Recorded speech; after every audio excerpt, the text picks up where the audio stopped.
Bismillahirrahmanirrahim. Assalamualaikum warahmatullahi wabarakatuh. Alhamdulillah. Kaifa halukum? Alhamdulillah nahnu bil khair. Aya nabda darsana bi qiraatil basmalah. Bismillahirrahmanirrahim. Pada pelajaran yang lalu kita sudah belajar tentang berani mengatakan kebenaran, ya, berani bersikap jujur pada suatu keadaan. Pada kesempatan kali ini kita belajar di materi yang ketiga, yaitu tentang melaksanakan pengurusan jenazah. Ya, ini sangat penting anak-anak sekalian karena ini langsung kita dihadapkan di masyarakat, ya, di mana ketika ada mungkin keluarga kita, ya, tetangga kita, kerabat kita, ya, yang meninggal, sehingga kita harapannya kita mampu untuk mengurus jenazahnya, ya, di antaranya yaitu memandikan jenazah, ya, mengafani jenazah, menyolati jenazah, menguburkan jenazah, ya. Kemudian sebelum ini juga ketika seseorang itu meninggal, ya, maka itu disunahkan untuk menutup matanya, seluruh matanya ditutup, ya, dengan membaca bismillah dengan harapan agar dosa-dosanya diampuni oleh Allah Subhanahu wa taala.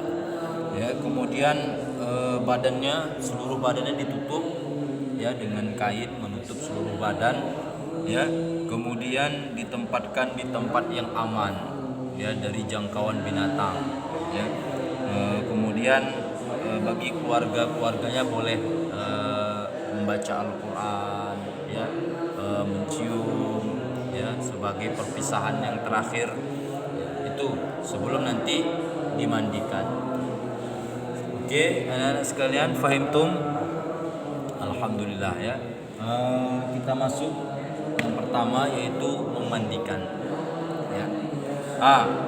Harapan dari muallim, ya, antum harus pandai memandikan jenazah, ya, harus pandai memandikan jenazah. Satu kuncinya yaitu dalam memandikan jenazah ini, ya, sama halnya dengan memandikan orang yang hidup, atau sama halnya kita mandi janabah, ya, mandi wajib, ya. Namun di sini kita memandikan posisinya, ya. Bagaimana itu syarat-syaratnya kalau memandikan jenazah itu?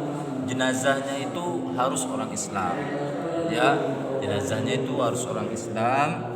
Kemudian ada tubuh yang dimandikan, ya, walaupun sedikit, misalnya tangannya terpotong, tangannya itulah dimandikan, ya. Tapi kalau mayatnya tidak ada, ya tidak wajib dimandikan. Paham tom? Kemudian orang yang mati syahid juga berperang di jalan Allah, itu tidak wajib dimandikan. Kenapa? Karena dia sudah dimandikan oleh malaikat, ya. Kemudian apabila jenazahnya itu laki-laki, maka yang mandikan itu adalah laki-laki atau mahramnya, seperti istrinya, anak-anaknya, itu boleh. Kemudian jika jenazahnya itu perempuan, maka yang mandikan adalah perempuan, kecuali mahramnya, suaminya boleh, anak laki-lakinya boleh, ya, dan lain sebagainya. Fahim tum? Ya. Kemudian apabila mayat itu seorang istri, maka boleh dimandikan oleh suaminya. Begitu sebaliknya, apabila mayat itu laki-laki, boleh dimandikan istrinya, perempuan boleh dimandikan oleh suaminya, ya. Oke. Kita masuk ke caranya aja ya. Nanti insya Allah dalam waktu dekat Mualim kirim video ya tentang memandikan jenazah, mensolati jenazah, memandikan jenazah, mengkafani jenazah dan menyolati jenazah insya Allah ya. Ingatkan Mualim. Kita secara umum dulu ya. Jadi yang pertama itu memandikan itu di tempat yang tertutup ya. Nah, bolehlah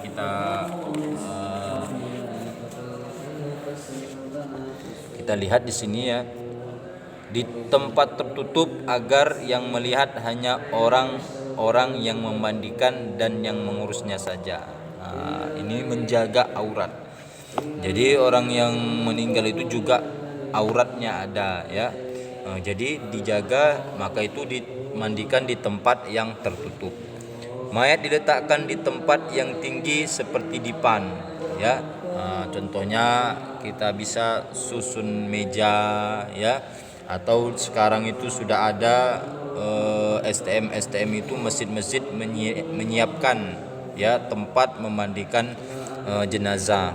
Kemudian mayat didudukkan atau disandarkan pada sesuatu, lantas disapu perutnya sambil ditekan pelan-pelan agar semua kotorannya keluar. Setelah itu dibersihkan dengan tangan kiri dan yang memandikannya dianjurkan menggunakan sarung tangan. Dalam hal ini boleh memandikannya boleh memakai wangi-wangian agar tidak terganggu bau kotoran si mayat. Jadi pertama sekali kita tekan bagian perutnya ya, tekan bagian perutnya itu sampai keluar kotorannya sehingga dibersihkan dengan tangan kiri. Kemudian upayakan pakai sarung tangan ya. Kemudian sarung tangannya diganti ya, baru mulai membersihkan bagian kepala ya, lubang mata, kemudian telinga, gigi, hidung ya dibersihkan. Setelah itu bersihkan semua najis ya, bersihkan, disiram, digosok, dibersihkan. Kemudian setelah itu diwudukkan ya. Jadi jenazah itu diwudukkan dulu sebelum nanti dibasuh seluruhnya. Diwudukkan seperti wuduk hendak sholat ya. Kemudian disunahkan membasuh 3-5 kali ya. Jadi setelah diwudukkan ya dibasuh mulai dari yang kiri, mulai dari yang kanan ya, baru yang kiri, baru seluruh tubuh ya, baru disunahkan 3 kali ya. Itu memandikan ya. Kemudian mengkafani ya, mengkafani yang kedua. Memandikan sudah ya, mengkafani ya. Mengafani ini ya minimal kafannya itu 1 lapis minimal ya. Dan membeli kain kafan ini upayakan pakai uang yang orang yang telah meninggal itu ya. Kemudian kalau cukup juga ya disunahkan kain kafannya itu kalau laki-laki 3 lapis ya, kalau perempuan 5 lapis ya, dikafani. Kemudian dibentangkan kain kafannya itu ya, dibentangkan, kemudian dikasih kapur barus dan wangi-wangian ya, baru diletakkan jenazah itu di atas kain kafan itu. Kemudian tangannya diletakkan, tangan posisi seperti sholat ya, posisi seperti sholat seperti ini ya. Semua ditutup, lubang ditutup, kemudian mulai kafankan ya dengan baik ya, jangan asal-asalan. Paham tuh ya. Setelah kita memandikan, mengkafani, baru kita menyolatkan ya. Menyolatkan ini Mualim mengharapkan ya antum bisa menjadi imam ya sholat jenazah ini ya. Minimal antum ikut menyolatkan. Jika nanti sanak saudara, tetangga atau kerabat meninggal dunia, antum adalah orang yang turut menyolatkannya ya. Kalau bisa yang laki-laki ya, anak-anak muallim yang laki-laki ini wajib bisa ya menjadi imam sholat jenazah. Sholat jenazah itu ya posisi jenazah jika ia laki-laki ya itu tepat di